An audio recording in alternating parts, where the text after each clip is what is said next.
Hello, everyone. My name is Nick Reikus, Marketing Coordinator at the Council of Supply Chain Management Professionals. CSCMP, Auburn University, the National Shippers Strategic Transportation Council, and Agile Business Media have undertaken a multi-year study, Logistics 2030, Navigating a Disruptive Decade. We are so excited to have all of you joining us as we discuss the report and its findings today.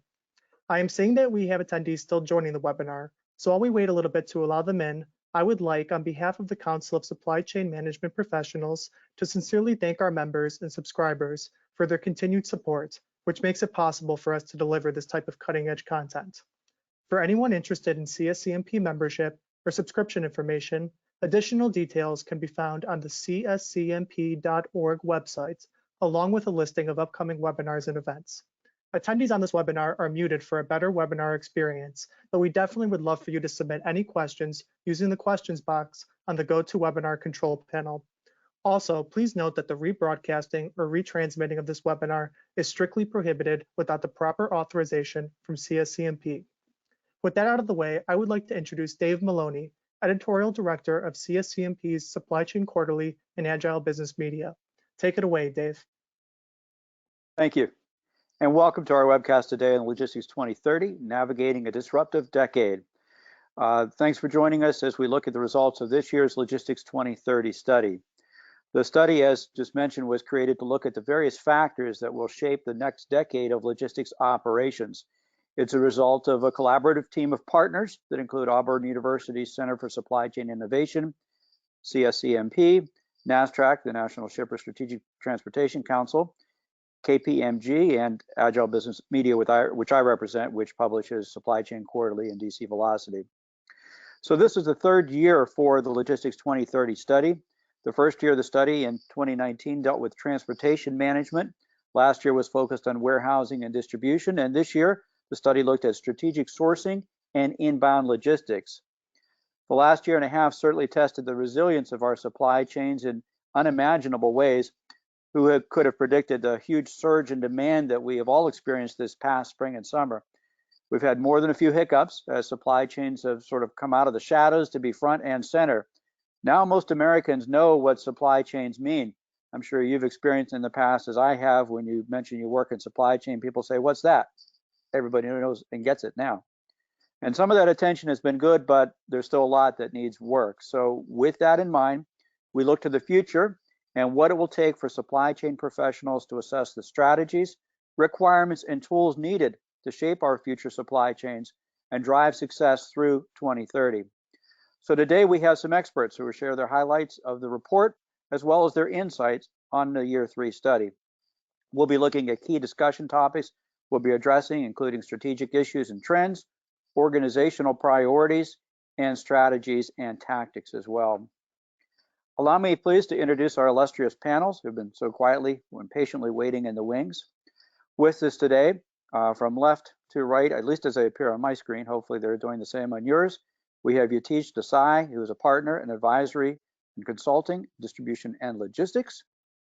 Then we have, let me see, next is Rafa Ishfaq, who's an associate professor of supply chain management at Auburn University. And we have another person from KPMG, and that is Len Prokopitz, who is the Advisory Managing Director for Procurement and Outsourcing. Yatish is also with KPMG, forgot to mention that. And on the far right is Mark Baxa, the President and CEO of CSCMP. Thanks, everybody. We appreciate everybody joining us. How are you all today? Looking good, smiling, happy faces. That's a good way to start. Very good. So, to begin with, I'm going to turn to Rafa because you did most of the heavy lifting on this research.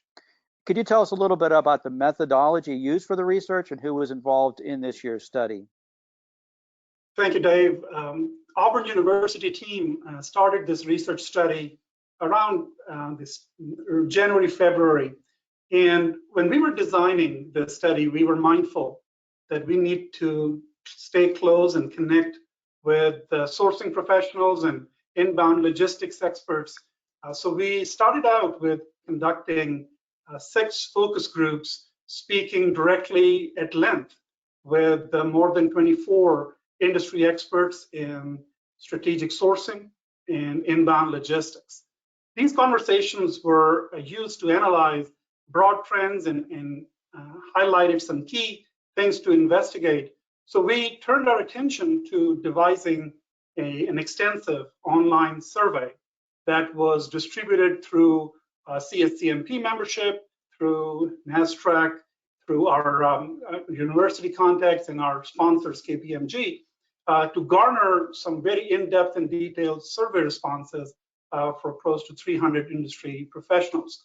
The sample group that we base our study findings on consists of companies that have a mean sales revenue of over $1 billion and 23 years of work experience average for our respondents. The spread of companies that participated in this study are listed here on the top right-hand corner. That covers manufacturers, logistics service providers, and other components of our supply chain industry, including wholesale distributors and retailers. So what you're about to see and hear today are printed in a very detailed report that you have access to as well. And over back to you, Dave, for continuing on. Thank you, Rafi. In some ways, it is kind of ironic that this year we chose to look at strategic sourcing, and that's well before we experienced our sort of supply chain Armageddon summer. Our supply chains are global; they're very complex. Recent years, we've leaned those supply chains to nearly just-in-time fashion, and have had to depend on partners more than ever. But this year also taught us that complexity and intertwined supply chains may not always be a good thing, as we've witnessed shortages and delays and things that we've never seen happen in our supply chain professional careers before. So it all comes down to having the knowledge and the right tools to strategically source the goods that we need. Rafi, can you describe the challenges and the priorities that the study addressed around strategic sourcing? Sure, Dave. We have talked about this in depth in the report, but for some highlights, I would identify a few key findings here for our webinar. The companies that participated in the study had shared a concern about demand-supply mismatch that we see playing out today. And the concern is that this may actually continue on for many more years. And I think the basic challenge here for organizations have been to evaluate their sourcing strategy and what kind of adjustments they would need to make in approaching this demand and supply mismatch that may last a while. For all the benefits that sourcing provides, companies are looking at the shortfalls or the limitations of these sourcing strategies in terms of threats to business continuity. Our participants in the study foresee the need to develop new sources of supply just to be able to handle these challenges that are coming up. All these shifts in terms of looking for new supplier partnerships, enhancing current supplier relationships have again increased the concerns about optimizing procurement costs. But the interesting thing that we found is that sourcing professionals are not really looking for reducing the procurement cost per se, but rather optimizing it given the challenges that we have, and still make sure that our sourcing strategies are handled in a cost-effective manner. Another thing that we have picked up in our challenges part of the report is the complexity of strategic sourcing and how things are becoming more and more complicated, that there is a concern about availability of sufficiently qualified and talented sourcing managers that can handle these challenges. Back to you, Dave. Thank you. Let's turn to our panel now, and we have a couple of questions that we'd like to ask them. Yatish, I'll start with you on the first one. In the context of the Logistics 2030 report findings, and from your own perspective, what are the biggest sourcing challenges today that you see?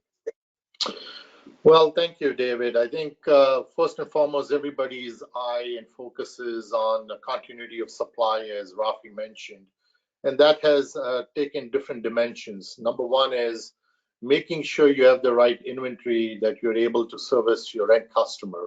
And one of the things that we've started to see is the pendulum swinging from just-in-time inventory before the pandemic days to more around just-in-case inventory, because everybody is now trying to set up their supply chains and their sourcing to be a lot more resilient.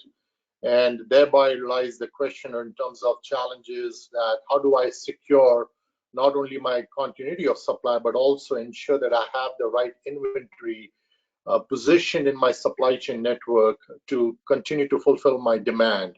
So that's number one challenge.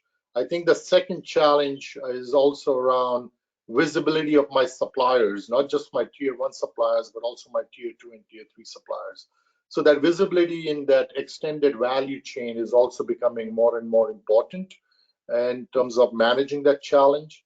And then the third is also around making sure that you're managing a good supplier collaboration with your suppliers in order to ensure that you're able to work with your supplier in concert to manage and maintain that continuity of supply. Very good, thank you. Mark, what are your thoughts on that as far as the biggest sourcing challenges that you see today? Well, as the other said, as well as some of the keynotes that are found within the report itself, it focuses on reliability, and that reliability is coming through a form of predictability and, if you will, redundancy that's built in order to have an assurance level of supply. You know, today's supply chain, I think, is perhaps some have said it's fragile, some have said it's broken, some have said that, you know, if you will, the way it was designed from a just-in-time inventory, least cost, highly optimized, and certainly predictable has been essentially broken or in some cases collapsed. And I don't think that's true whatsoever. What we are seeing is different verticals or layers of demand fluctuation, a surging demand, if you will, for certain products and commodities that prior to the pandemic were at X and now they're at Y, and then shifting patterns of delivery in order to make that happen. We can't forget that the geopolitical factors ahead of the pandemic had, if you will, lit the match or lit the fuse on this event that we're now facing.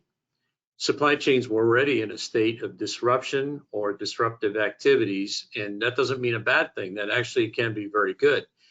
Innovation comes in the form of sometimes disruption to the market, better ways, more efficient, and perhaps competitive advantage comes from that. So alternative sourcing to China and the immediate 25% cost of goods impact that the Section 301 tariffs brought to the business already lit the match, like I said, in terms of this movement. And when the pandemic hit, it disrupted many of the alternatives around the world, because this certainly was a human health pandemic that's global, not just restricted to certain countries. So I think today, and as the report will identify for the reader, the critical movement that we see now is that quality of supply is going to be a formula of not just least cost or best cost. It's going to be a formula that incorporates risk mitigation and alternative sourcing strategies, and not necessarily near sourcing versus global sourcing. It's probably a mix, and of course industry verticals will have some bearing on that, because the capacity and the ability, the workforce knowledge in various countries or alternative locations will also have to be evaluated as a part of that. And like I say, that's industry specific. So looking for smart alternatives, but bottom line will be the critical relationship that's developed with the most strategic and most valuable partners that contribute to a company's goal or business objectives. And this depth of knowledge and freedom of sharing, the integrity in the relationship, take on a different meaning. The RFP process, and in fact the whole strategic sourcing model, now includes something that perhaps some companies have left on the table, and that is an in-depth knowledge of how their supply chains are designed. Thank you, Mark. Len, would you like to weigh in on this one? What do you see as the biggest sourcing challenges today? Sure. Thanks, Dave. Well, I think over the last decade or longer, we've seen a lot of companies really tune their supply chain for, I think as Rafi may have said, a just-in-time model, low inventory, in many cases single sourced or sole sourced offshore for lower cost. And that sort of leaves organizations flat-footed when you have a very unpredictable demand and when you have many customers chasing the same scarce supply. So, basically we're seeing the challenges are to some extent self-created and triggered by some of the disruptions that we've seen come through in the last 18 to 24 months. Len, I'll turn to you for this next question because you had to go last on this first round. So turning back to you again, how will the challenges evolve over the next decade? Well, we've always I think all viewed the future as somewhat unpredictable and requiring flexibility and resiliency, and I think we've gotten a pretty good dose of that in the last 18 to 24 months. So organizations have seen what it's like to have to react to some pretty unprecedented things. It's likely that surprises of similar kinds will continue to emerge, and the hope I guess we all have is that organizations are learning that they actually do need to be more resilient and flexible in the face of a difficult to predict supply and demand environment. What may be a benefit as organizations do that is some of the technologies and models that they're building now to deal with the immediate crisis at hand, maybe more or less what helps them succeed in the next decade. Mark, what do you think of those challenges and how they'll evolve over the next decade? You may be muted, Mark. There we go. Sorry about that. So I think in the area of talent will be one of the certain drivers, I think, that supply chains will require to innovate. We're always going to have challenges in the supply chain, whether it be a new business concept or even an introduction of a new product or product line. The preparedness of the supply chain to the greatest extent possible begins with the first onset of what's about to happen. So predictive analytics for things that we don't control or are not immediate, supply chains are going to continue to evolve and learn from these challenges now to become more responsive. The tools that are incorporated from business process, partnership relationships with critical business or strategic suppliers that enable us to do the things that we do and do it sustainably, both for the business and the environment and the economies around us, are going to be paramount. But we have to be a continual learning environment, and for supply chain leaders that perhaps took their eye off the ball in developing talent or keeping an eye on talent that can solve problems have learned that, two things really matter in the area of talent, and that's competency and capability. Now, that doesn't solve every problem we face, but smart, competent, and prepared individuals who understand the key movers and drivers in the business, who are a part of a continual learning environment, both internally as well as external learning, are the better, sharper organizations by far. So I think a combination of what we understand today and if you will, the environment we're in, never forgetting where we've been through, and then extrapolating what else can happen to our business, we're going to become much more responsive. So these problems will accentuate themselves in unique ways. We're going to see outcomes that we can't predict. Still today, many of us are on the path to go seeking how to solve for this problem. The old adage of, if you have a problem, ask somebody who's on the way back, who's experienced it. Today, many of us aren't on the way back yet. We're still heading into it. So we will learn from this. But the most important thing about it is how are we supplementing and enabling our talent and our supply chain to continue to grow, and how are we investing in our people so that we're a better prepared, sharper organization. I believe talent is going to be paramount, in addition to the learnings that we have from our software and platform systems. Thank you, Mark. Yatish, what do you think of the challenges? How will they evolve over the next decade?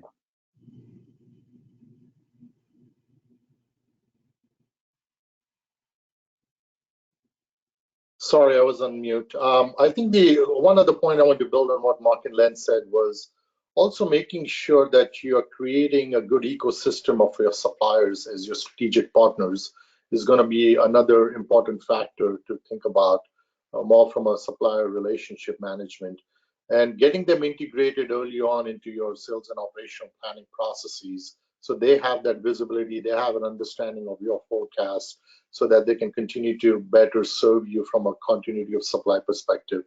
Those are some of guiding principles we've seen, whether you call it CPFR, but the more integrated your suppliers are today in your ecosystem and identifying those suppliers to be part and parcel of your business together as you're looking at it through the demand lens and supply lens is another important factor and a challenge to bring those suppliers on board. Thank you. We want to remind our viewers that we will be taking questions again from you at the end of the broadcast today. So make sure you go ahead and type those questions as they occur to you in the question box. You don't have to wait till the very end to get us the questions. Avoid the rush and shop early with those questions. Rafay, I want to turn back to you. What recommendations and strategies does the team have going forward? As part of our study, we asked our companies that participated in there and the survey questions to ask about a general perspective in terms of what can we do to improve these challenging times ahead. And as Mark has said, a lot of companies are looking into a strategic, detailed risk assessment of their sourcing and supply strategies. And a lot of the focus that's coming up is on supplier development. And that's not surprising from the standpoint that if there is a supply and demand mismatch and demand continues to increase, the option available for these companies is nothing more than to develop new sources of supply. And it was interesting to see along those lines that when companies think about developing new suppliers, their mindset has shifted. They're prioritizing value over price. And it's about a partnership that they look forward in terms of seeking flexibility and sourcing alternatives, all from the point of view as how can we develop those long-term partnerships. The other thing that we asked that was pretty indirect but telling way of looking into how companies are looking to change their sourcing strategies, we asked them what would be the top 3 criteria for your supplier selection moving forward. Sustainability came up on the top of the list, and as we look through the remainder of these selection criteria, you see flexible capacity there, but then there are a few things that popped up which were unusual, haven't been discussed that much, that related to location and proximity. And that's where a lot of conversations were done in terms of seeking out sourcing alternatives that may be about domestic sources or nearshoring. And that has been a conversation that is starting to emerge. Companies are starting to look into it as how that would help. Additional shifts in sourcing strategies have been shared in terms of finding suppliers that provide a multi-site production to be able to scale up and scale down different levels of sourcing and supply requirements, and a broader portfolio. And I think that goes back towards looking at suppliers as partners and using some version of sole sourcing strategies that have been used in the past to develop a broader portfolio with a select supplier partners. A lot of activity, a lot of change is happening. And I think to some of the discussion that we have already had, challenges in the future are going to be a function of what we do today. And a lot of these sourcing strategies are offering companies to adjust, course correct in a way that they have some control over how these challenges will play out into the future. Thank you, Rafi. So we've seen some of the sourcing strategies that have been reported in the Logistics 2030 report. And let's turn again to our panel. We have a couple of questions to ask them. And the first one, and Mark, I'll address this to you first. How do you view the sourcing strategies in the report? Well, I view the perspective of the leaders and practitioners that were interviewed as very insightful in this report. And I would encourage everyone here on this webinar to take advantage of looking through the details within it. I think you'll be pleasantly surprised in the quality of this work product. So I believe that, you know, when we take the next 10 years, I mean, who is to say that everything's locked in and lockstep, but a couple of things have already been addressed. One is our really definition of, and the elements within the strategic sourcing model will lean itself more towards, if it hasn't already in your own business, reliability, predictability, and contingency planning against that, and perhaps actual contingency testing. So if you think back to some of the major environmental challenges, some would call them disasters, that have occurred over the last 10 years for many businesses, and certainly in the regions where they occurred, Hurricane Katrina, you know, tsunamis in Japan, as well as Thailand and other places. Highly disruptive events also occur, you know, in other parts of the world. Let's take, you know, last winter's impact of the snowstorms on the natural gas and petroleum industry in Texas, and the way that reverberated through our economy and our manufacturing and delivery capacity. What do we do about these things? How do we not only get a handle around when and the most likely timing, if they could occur, when would they occur, but also if they do occur, what are the impacts to our business? Proof texting that will move from a individual, if you will, company in itself, in doing that in a more blended environment and testing for results within contingency plans with our strategic business partners. Companies that businesses do business with to make the things that they make, that do not have a transparent working relationship, are probably not the best suppliers to do business with. There's a reason for the cover. If you can't figure out what that is in the future road ahead, you've essentially lit that match around unpredictability and unreliable sources of supply. That's not the model for the future. The model of the future is a blended strategic growth approach. The other thing I think we're going to learn from this, and are beginning to learn, the transportation industry is in a significant logjam around the world, all levels, all modes, all types. There's nothing that's going to be instantaneous in terms of solving the constraint, short of maybe a global economic disaster where suddenly demand takes a nosedive and everything comes to a grinding halt, and it all gets somehow normalized through a catastrophic economic event. We don't want to see that happen, but right now everybody is growing through the pandemic, climb back to some degree of, or some image of normalcy. And some are taking competitive advantage of this, right? So who wants to be first to market? Well, everybody does. So out of this has become a tremendous strain on our global transportation network. And it's not just about the 70+ vessels sitting off the coast of LA Long Beach. I mean, that's very short-sighted. If you look at this on a global scale, there's roughly 3,300, 3,500, depending on the day, active container ships. So where are they, and how many are at anchor, how many are moving, et cetera. So this whole thing is reverberating in terms of the yin and the yang of the supply of transportation. Where I'm going at this is, I think the bigger area to investigate and look at as people who are businesses that are consuming transportation is, how reliable and how strategic are you in your view of logistics as a business? Certainly it's going to be quite visible for a lot of, if you will, boards governing these companies now, if it wasn't before. But you can see a lot of things coming. A professed and experienced logistics expert within a company can look at business in a very unique way. And I say that from my own personal experience, but also the experience of many others. And these relationships that those logistics experts within your company have with transportation partners, and conveying the consistency and the demand, if you will, assurance of demand, can help lead your business into an assurance of transportation supply, because no transportation provider likes a highly variable and unpredictable client. They'll serve you if they can, but you're going to get the remainder. Those that are more predictable, reliable, and have the volume and, if you will, the intent to develop a strategic relationship with their transportation providers will be the winners.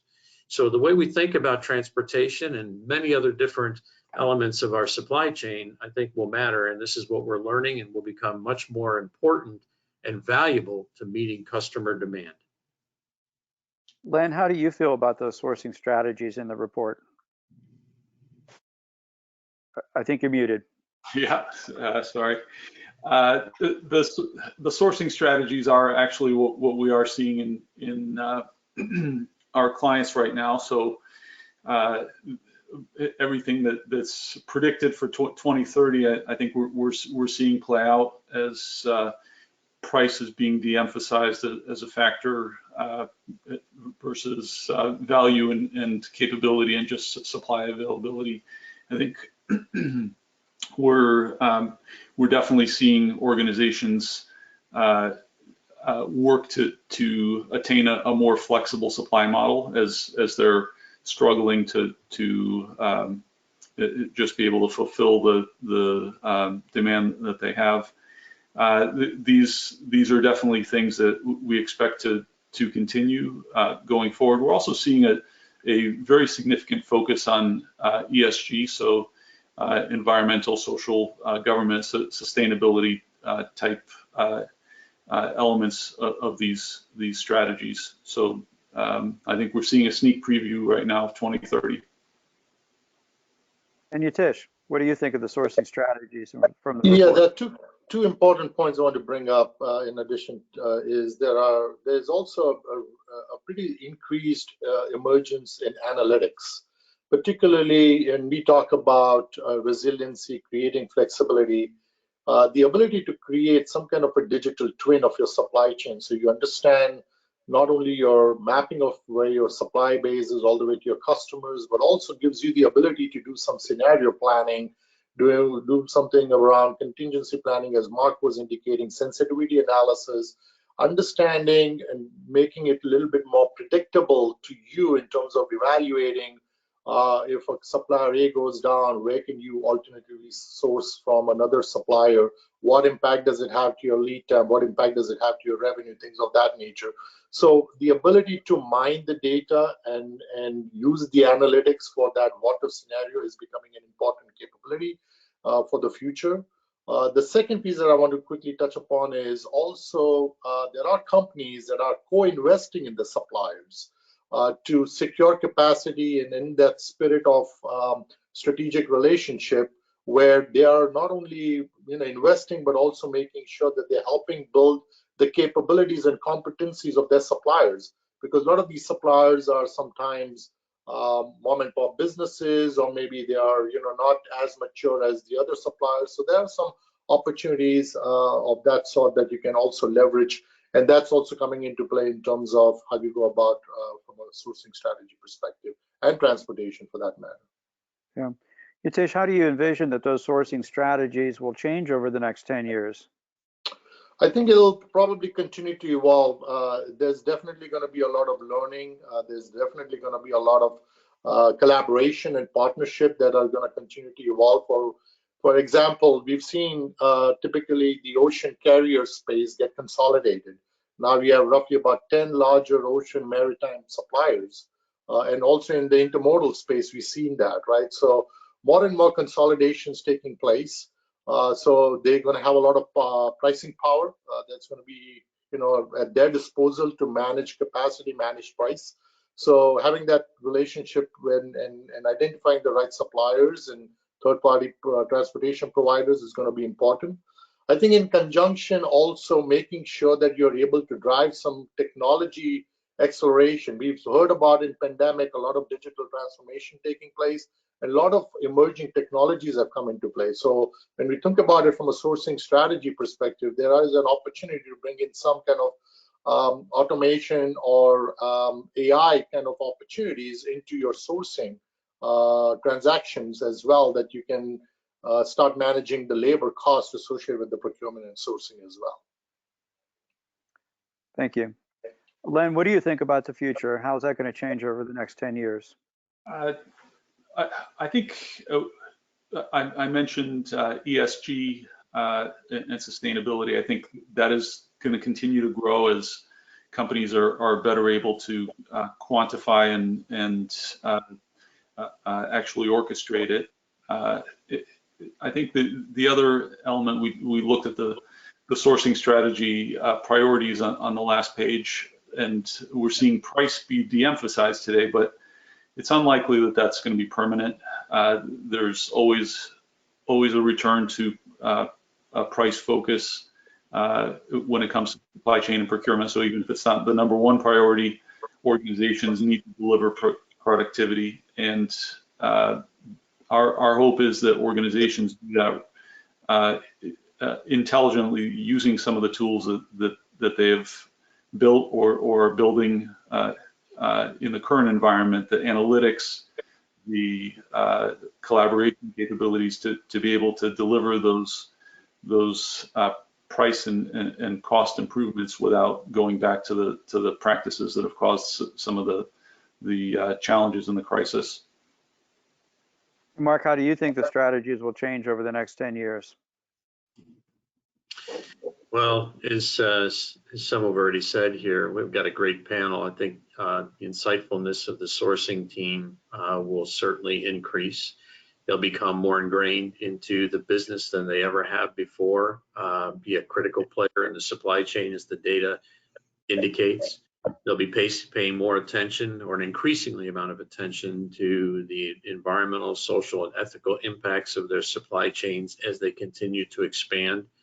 They'll receive continued pressure on human rights and other issues of critical importance to society as a whole, taking into account, if you will, the sustainability development goals that the UN has chartered, keeping an eye on diverse and alternative sources, but also managing the risk of all sources that you are acquiring your products from. And it's not to say that we weren't doing it, but we're more in tune to risks and the impacts of our supply chain's inability or potential for inability to deliver customer demand, and thereby limit the company's ability to satisfy customers and stockholders.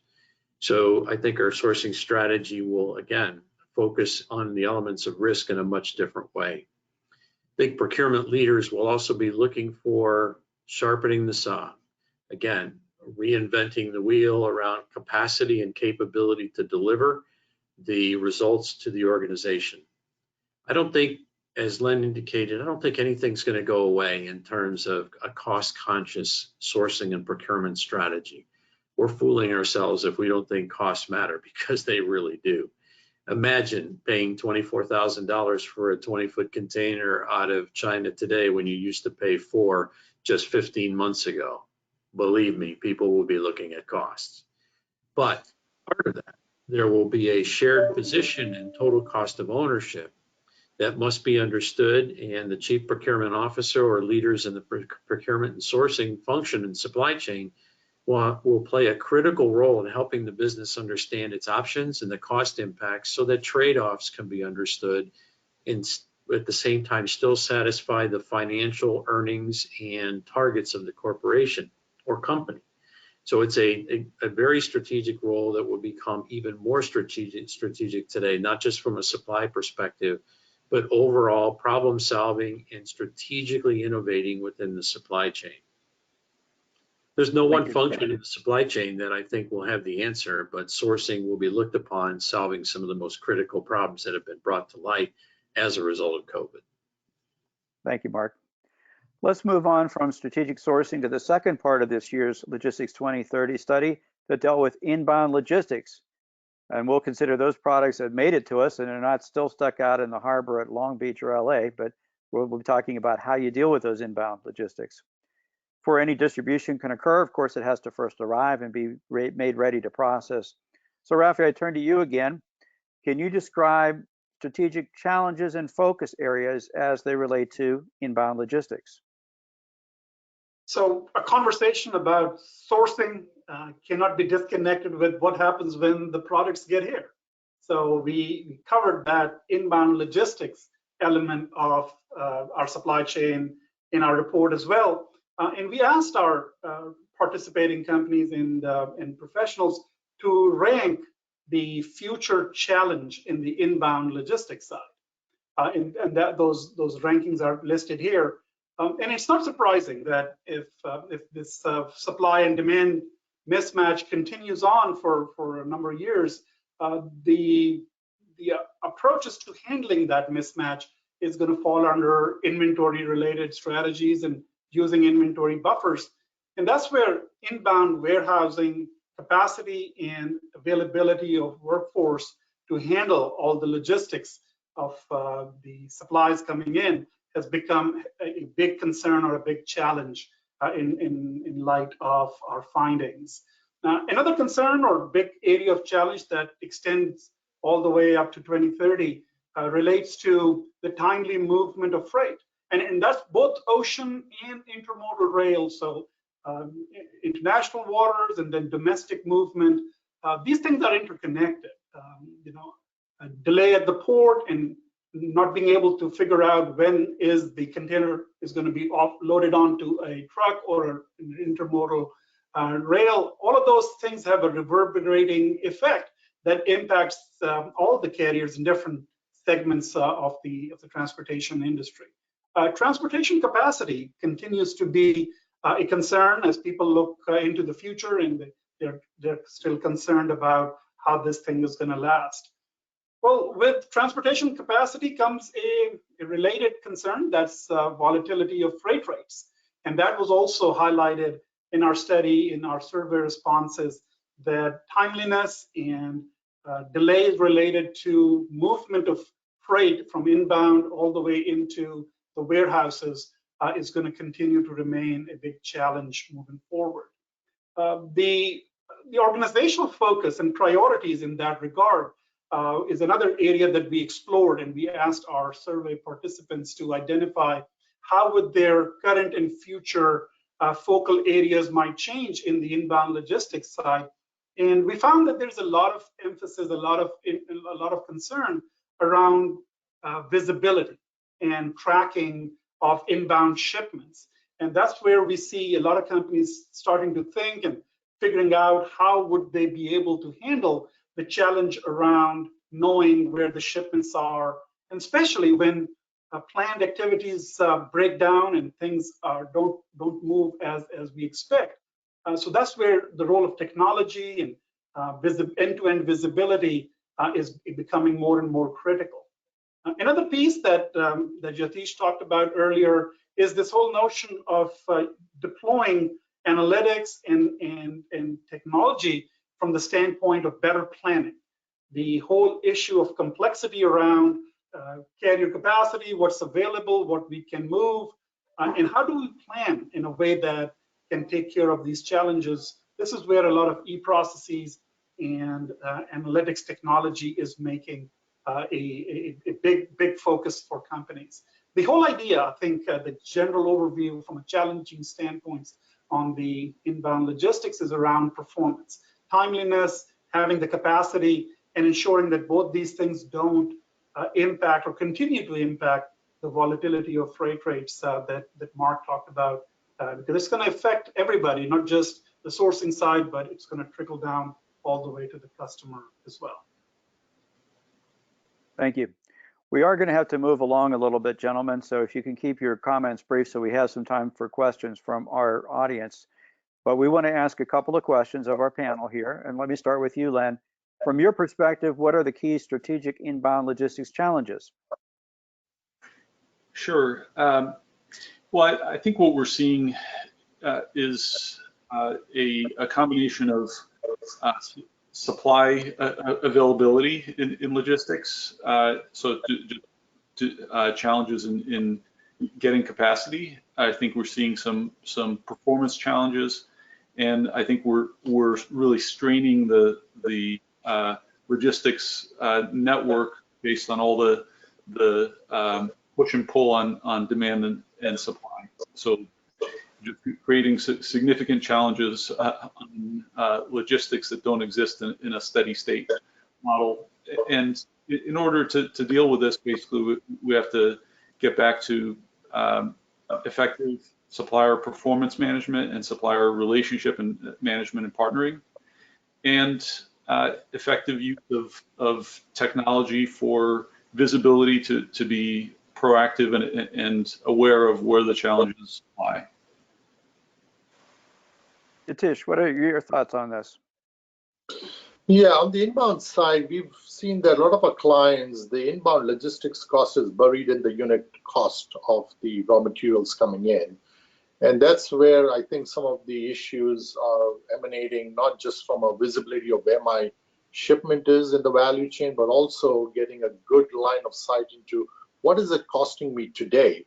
Because we've seen 60–70% increase in the freight cost. Capacity problems, I think, are going to continue to play out in the first half of 2022. But more importantly, also getting that visibility of that cost to serve is an important aspect that our clients are really wrestling with to say, what is my true cost to serve, not only from an inbound side, but all the way back to my customer base. So that's one challenge. I think the second challenge that we continue to see is the availability of labor, right? When you think about the driver availability, particularly in the transportation space, you need about 85,000 drivers today, totally in the transportation sector, and you only have about 60,000. And there are some regulations around, managing to drive only 12 hours is coming into play. The wage structures are increasing.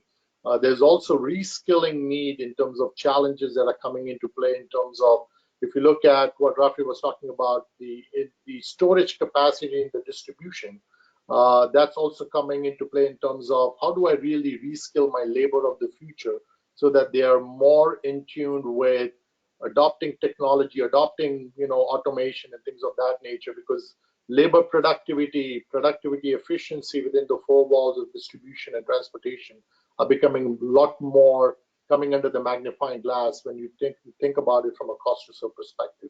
So those are some of the challenges that we see that organizations will have to start addressing, and not just from a cost perspective, capacity perspective, but also from a labor perspective and some regulatory perspective, including ESG, because everybody wants to be carbon neutral in their supply chains. Mark, how do you feel that these challenges will evolve over the next decade? Well, I think it just formed a great working list here based on the findings of the report. They're going to evolve over time, given that we are really in the face of an adverse scenario within the supply chain where we have converging forces from demand and supply capability to deliver. We're going to figure this out. And I think the solutions going forward are elasticity and highly, if you will, subjective to what kind of demand flows we can expect. E-commerce is here to stay.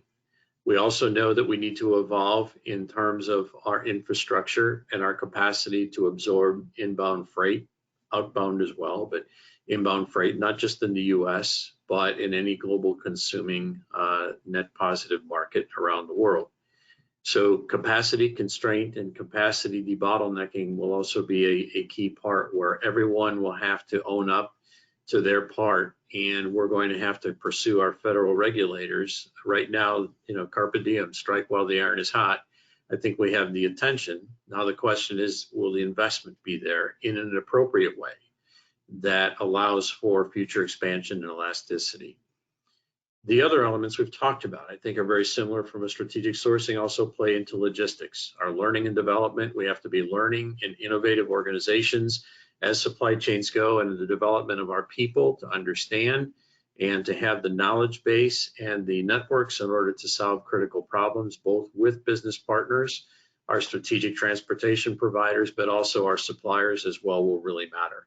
This will become a more integrated approach and if you will, a circular economy of evolving solutions from an inbound transportation perspective. The final thing I'll say is leveraging, I think, the brilliance of all of us is one. Organizations like CSCMP can carry that message to help our legislators understand the importance of an evolving supply chain and how that plays into the macro economy. Thank you, Mark. Rafi, can you share some of the strategies that the team recommends based on inbound logistics strategies? So when we asked our participants about what can we do with the challenges in the inbound logistics side, I think there are two approaches that emerges. One is on the operational side in terms of consolidating your shipments to reduce your freight needs and freight costs, and improving the KPIs in working with your carriers. Externally, I think there's been a lot of focus, a lot of attention being paid on developing some close partnerships with carriers. And I think thinking about the upcoming capacity crunch and how it would continue on, shippers are starting to look into which carriers would like to work with in long-term partnership. So that's been a focus on the relational side.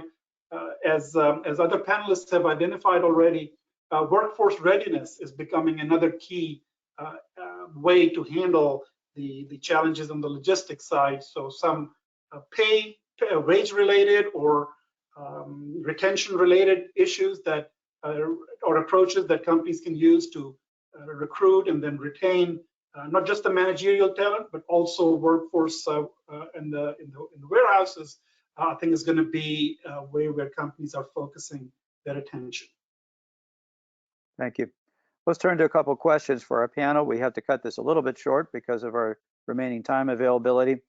But Len, let me ask you this. What do you see organizations doing to manage current inbound logistics challenges? Yeah, sure. Well, I think we talked a little bit about the supplier relationship management and performance management, meaning focus on key logistics partners and spend time measuring and managing their performance. We're seeing a lot of organizations really go back and improve their logistics collaboration and visibility tools, and just make sure that they're getting the right signal, that they're aligned on dates and so on. We're seeing organizations start to think about the design of their supply chain, considering the impact that has on logistics.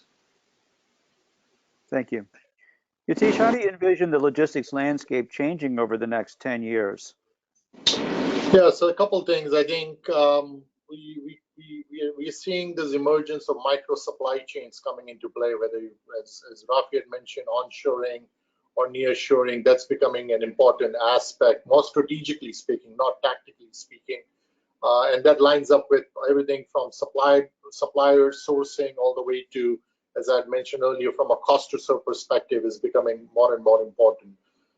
The other piece that we're going to continue to see coming out of this is how you can quickly not only work in looking at your core competency your organization needs to have, but we started seeing a shift of a lot of organizations taking a hard look to say, hey, am I really in a manufacturing business or am I in a logistics business? And what I mean by that is partnering or outsourcing with a third-party logistics provider or a 4PL, or even emergence of logistics as a service, as a platform, is going to start to come into play in some respect when we take a look at 10 years out. Because, as I look at how organizations are operating today, performance management, performance improvement, holding suppliers more accountable from a delivery perspective, service and cost quality perspective, are going to become a lot more critical as organizations start managing their business performances alongside with the suppliers and the logistics providers. And then also, last thing is the adoption and emergence of technology. We've definitely seen a lot more integrations of visibility platforms, the transportation management systems, the warehouse management systems, working in concert with planning. So planning and execution of supply chain coming together under one overarching umbrella is another piece that we're going to see more from a technology and a systems perspective. And the overall governance of how you manage your logistics and transportation and sourcing function as an enterprise. Very good, thank you. We have just a few minutes left. We want to turn to a couple of questions that have come in from our audience. And as part of the report and the discussion, we talked some about the consolidation in the ocean market. And this question is asking, has the consolidation in ocean and intermodal improved the capabilities of collaboration? partnership? Anyone want to take a crack at that one? Yes, I'll take a crack at it. I think what has emerged is, yeah, to some extent collaboration has increased, but it all depends on what your relationship is with those providers. And also right now, given the landscape that we are seeing, there's a lot of allocation of capacity taking place with these suppliers. So if you already have a strategic relationship and you started fostering that relationship, then you are in a good situation. But if you don't have that relationship, then you need to start thinking about how do you develop those relationships with these suppliers so that you are able to not only secure the capacity, but also able to have that relationship to continue to manage the continuity of supply and managing your transportation and distribution services through those providers. So it's a little bit of a balancing act between ability to work, identifying the right suppliers and partners that you want to develop the relationships, and establishing that going forward. Okay. Anyone else wish to comment on that one? Let's move on. We've talked about cost rising and the difficulty and the cost of bringing container from China, for instance, but a lot of that is also due to the rising wages that we're seeing. So this question is wanting to know about the effects long term of those rising wages. Will this be permanently priced in, transitory, or will corporations pursue greater levels of automation in order to offset the increased labor costs? I'll chime into this. We're seeing a lot of